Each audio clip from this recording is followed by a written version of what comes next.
সরকারি কর্মচারীদের ডিএ মামলা নিয়ে এই মুহূর্তের বেশ কিছু গুরুত্বপূর্ণ আপডেট। আপনারা জানেন আগামী 8ই সেপ্টেম্বর ডিএ মামলার পরবর্তী শুনানির দিন ধার্য করা হয়েছে।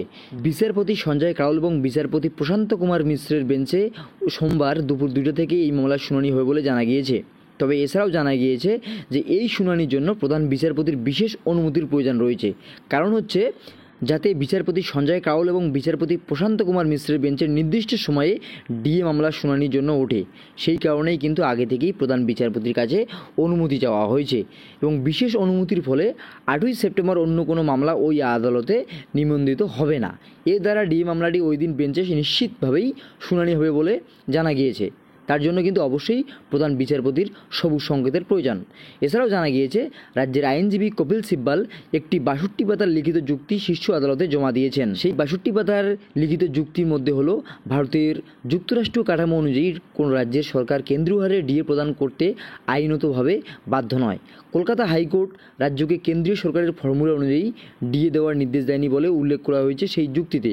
এছাড়াও বলা হয়েছে দেশের প্রায় অর্ধেক রাজ্যই কেন্দ্রীয় হারে ডিএ প্রদান করে না। এই অবস্থায় শীর্ষ আদালত কেন্দ্রীয় হারে ডিএ প্রদান করার নির্দেশ দিলে তার প্রভাব পশ্চিমবঙ্গের পাশাপাশি সেই সমস্ত বাকি রাজ্যগুলোর উপরেও পড়বে বলে জানানো হয়েছে সেই যুক্তিতে।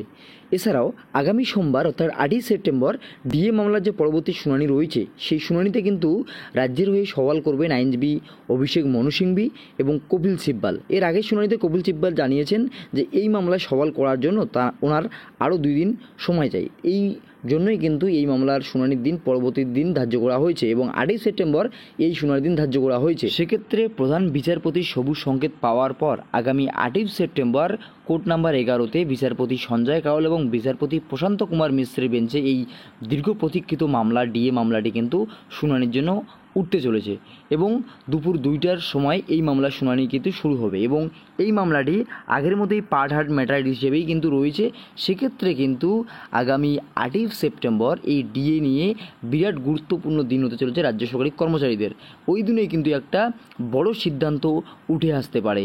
এখন দেখার বাকি থাকছে যে আগামী 8ই সেপ্টেম্বর রাজ্য সরকারি কর্মচারীদের ডিএ নিয়ে কী সিদ্ধান্ত নেয় দেশের শীর্ষ আদালত। আপনাদের কি মনে হয়? আপনাদের মতামত অবশ্যই কমেন্ট সেকশনে কমেন্ট করে জানাবেন। ভিডিওটি ইনফরমেটিভ মনে হলে অবশ্যই লাইক করে দিবেন এবং প্রচুর পরিমাণে শেয়ার করে সবাইকে জানিয়ে দিবেন। ধন্যবাদ।